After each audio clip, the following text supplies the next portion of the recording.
Bien, salut à tous, nous voici donc pour la suite de ce tutoriel là et voici donc le logiciel que je vous avais demandé d'installer précédemment dans la vidéo passée. C'est le logiciel AlgoBox qui va nous permettre ici d'écrire des algorithmes ici. Pour le moment, tous les algorithmes que nous allons écrire seront pour le moment en français, donc ce sera très bien compréhensible pour vous. Mais lorsque vous allez parfaitement maîtriser la notion d'algorithmie et que nous allons passer par exemple à un vrai langage de programmation, par exemple, vous allez constater que ce ne sera pas du tout en français. Mais une fois que vous aurez acquis les bases, par exemple, ici, ce sera beaucoup plus simple pour vous de comprendre cela par la suite. Mais avant de commencer, j'aimerais éclaircir un petit point par rapport aux variables. Donc, je vais venir tout simplement ici pour le faire. Dernièrement, dans la vidéo, j'avais dit, par exemple, qu'une variable x pouvait, par exemple, prendre des valeurs. Si je fais, par exemple, x est égal à 5, ici, x représente ce qu'on appellera la variable et 5 ici représente la valeur de la variable. Vous devez comprendre en fait qu'une variable possède ce qu'on appelle, vous devez savoir qu'en fait en programmation, on a ce qu'on appelle les types de données.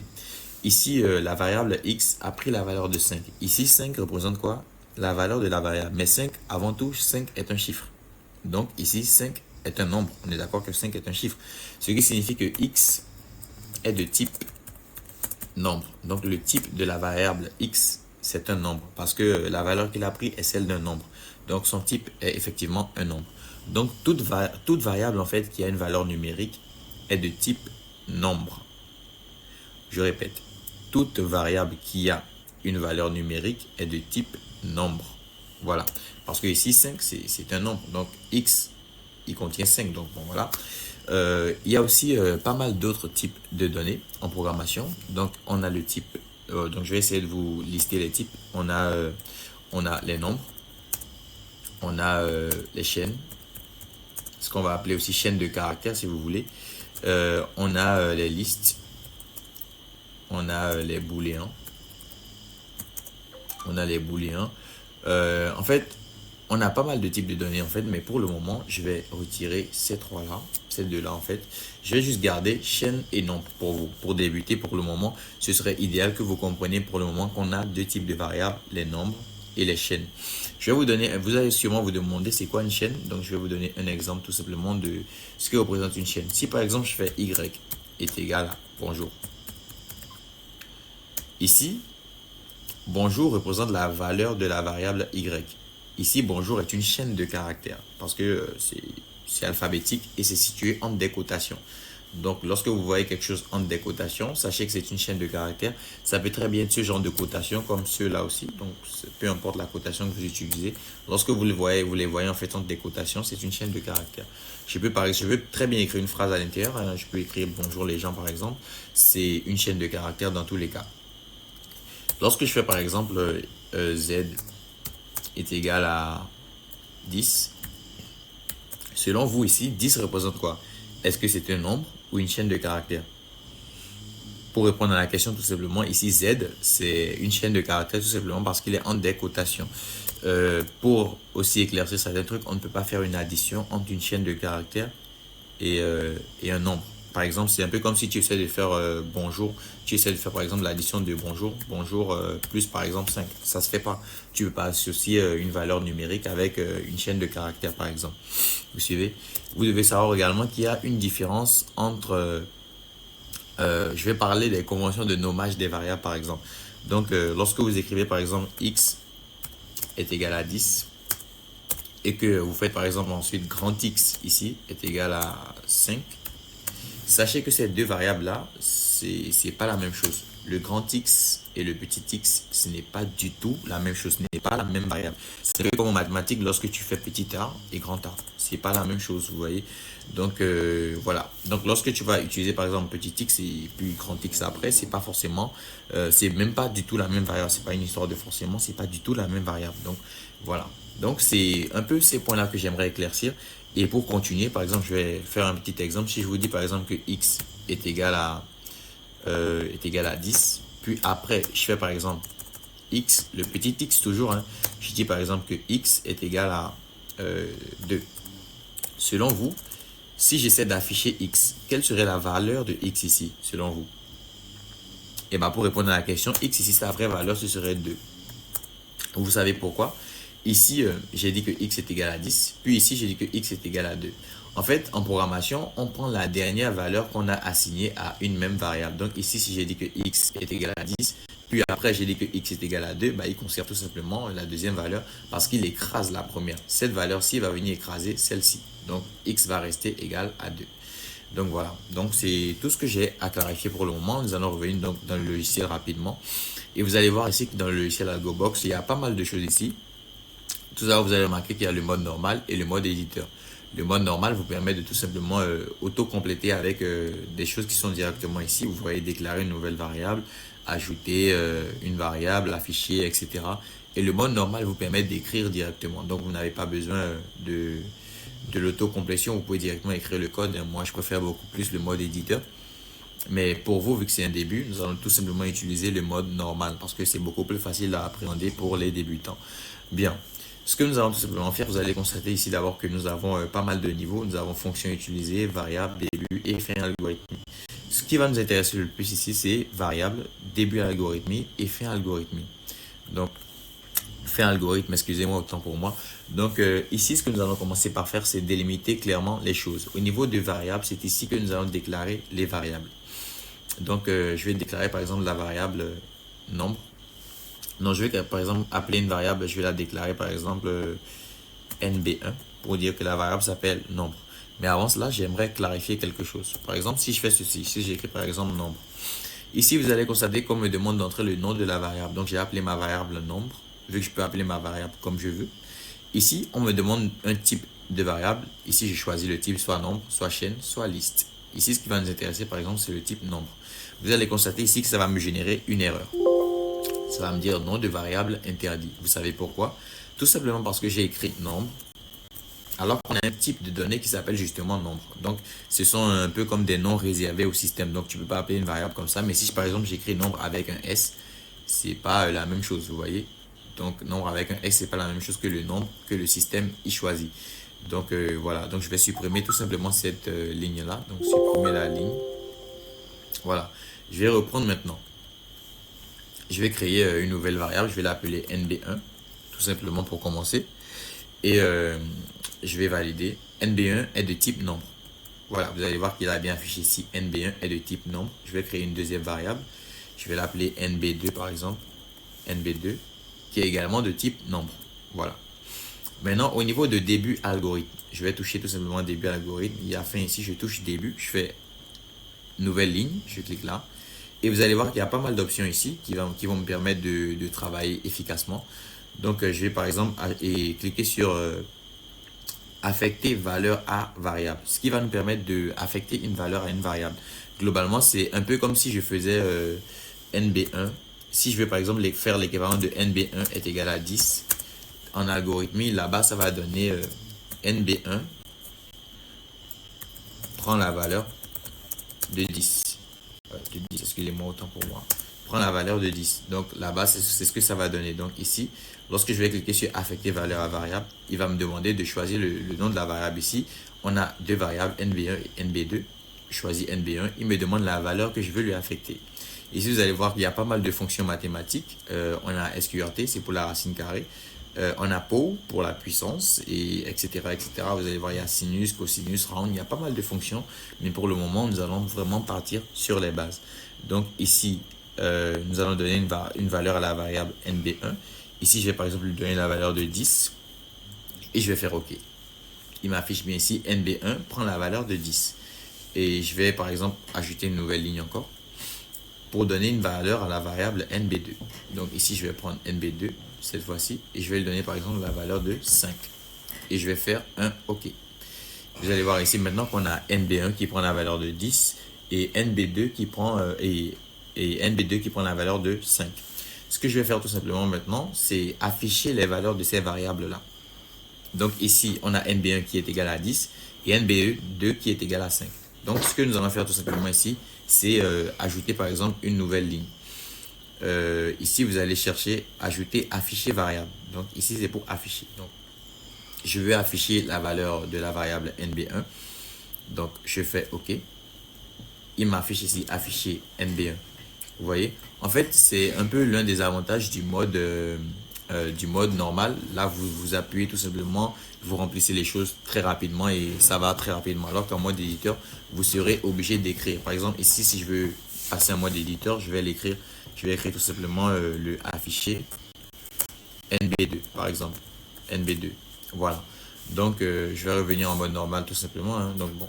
Maintenant, ce que je vais faire, c'est lancer l'algorithme. Je vais lancer tout simplement l'algorithme. Donc, voilà, je vais appuyer sur tester ici, tout simplement. Voilà, il va ouvrir un terminal. Et je vais cliquer ici simplement sur lancer l'algorithme. Ici, il m'affiche quoi? Il m'affiche 105. Vous savez pourquoi il m'affiche 105?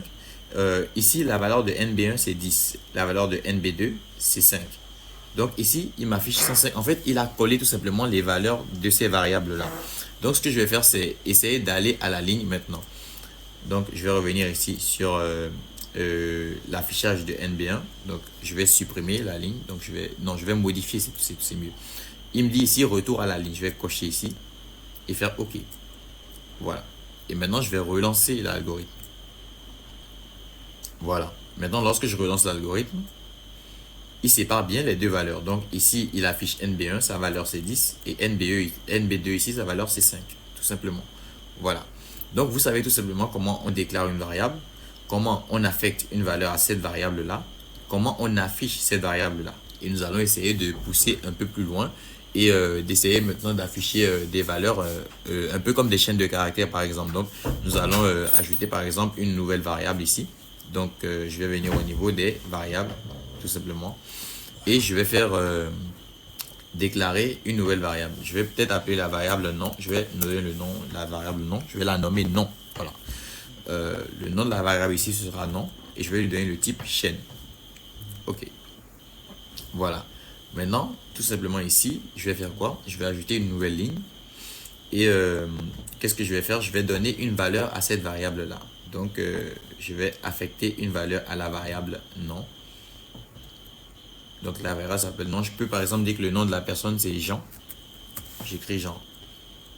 Voilà, il me dit non, prends la valeur de Jean. Vous suivez? Voilà. Maintenant, qu'est-ce qu'on va faire pour continuer? On va essayer d'afficher la valeur de Jean. Ici, Jean, ça représente un nom. C'est une chaîne de caractères. Donc, je vais tout simplement ajouter une nouvelle ligne et lui dire d'afficher la variable nom, tout simplement. Je vais faire un retour à la ligne, on ne sait jamais. Donc, voilà. Donc, afficher nom. Vous allez constater ici que lorsqu'on veut afficher le nom d'une variable, on écrit brutement en brut, en fait, le nom de la variable. Donc, je vais tester l'algorithme. On y va.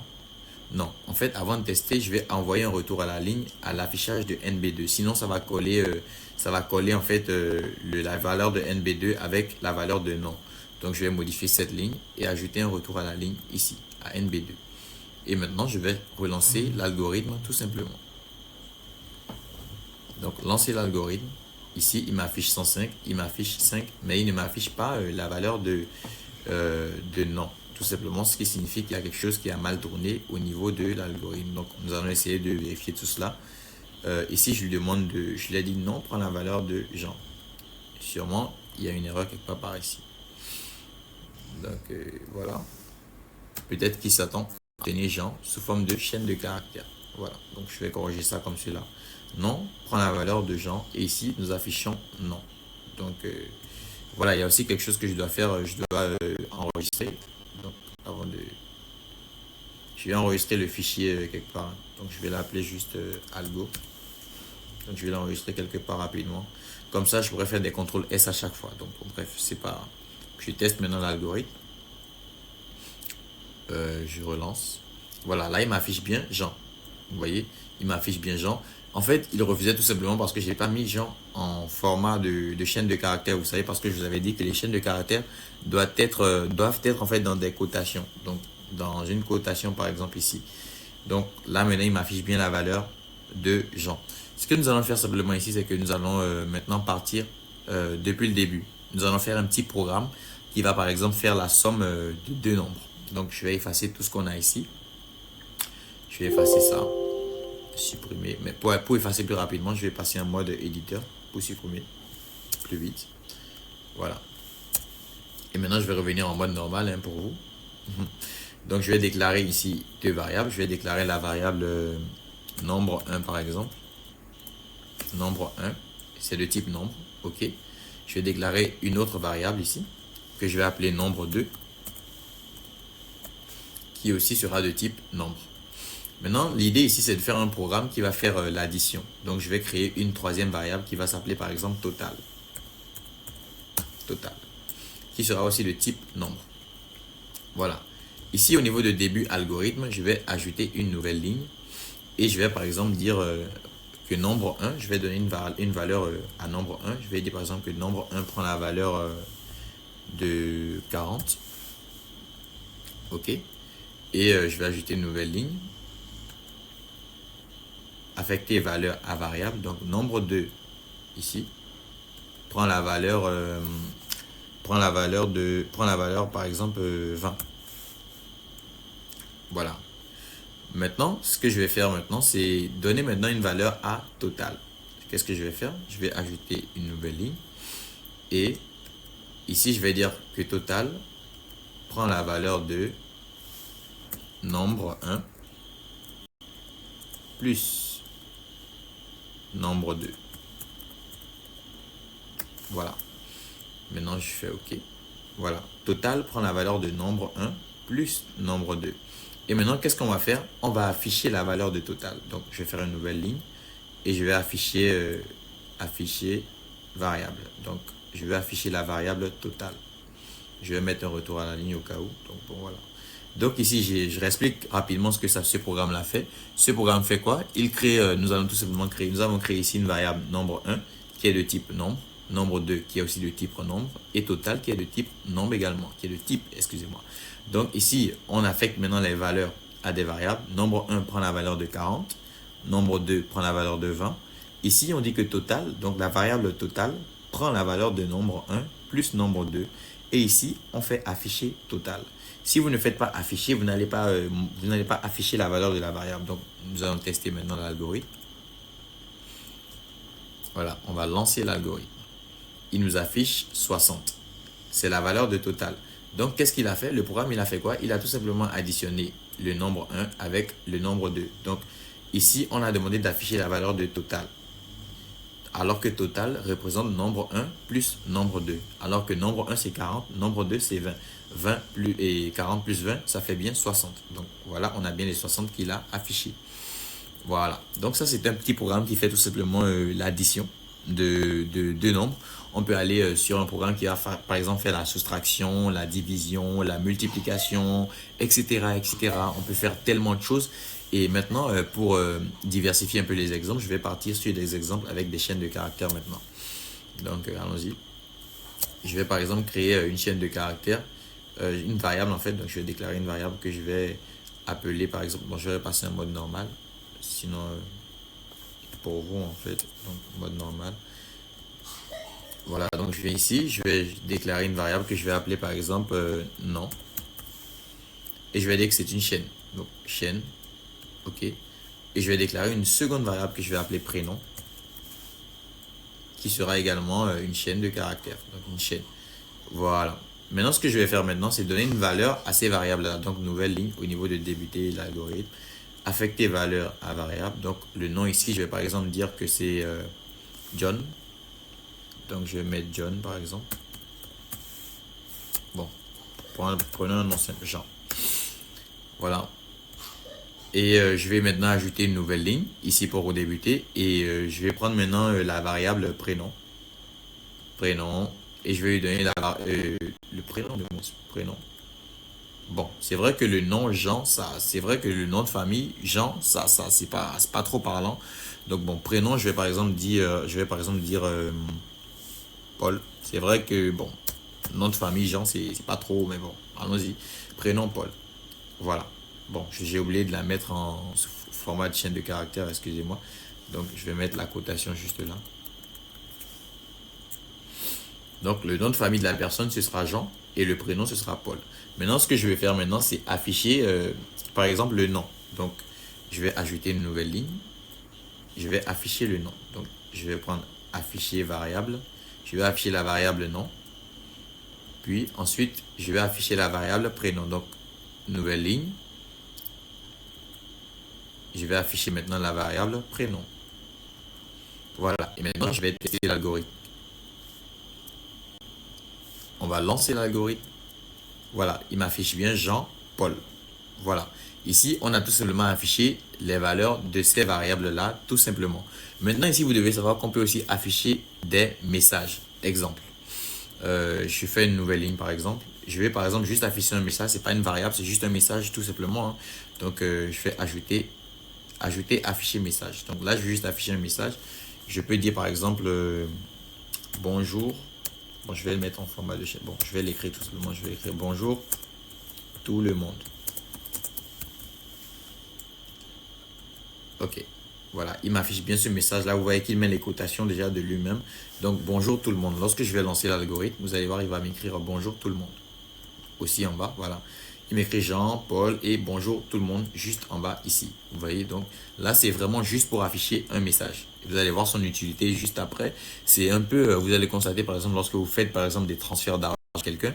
Ce que le programme algorithme il fait quoi? Il vérifie simplement lorsque vous, par exemple vous avez 1000 francs dans votre compte et vous voulez envoyer les 1000 francs à quelqu'un, bah l'algorithme il fait quoi? Il vérifie que le solde qui est dans votre compte, bah il est suffisant. Il vérifie que bon, dans votre compte il y a un montant qui est soit supérieur soit égal à 1000 francs et ensuite lorsque vous vous envoyez l'argent, vous allez voir qu'il y a un message qui apparaît pour vous dire ouais, vous avez transféré des fonds à telle personne et tout.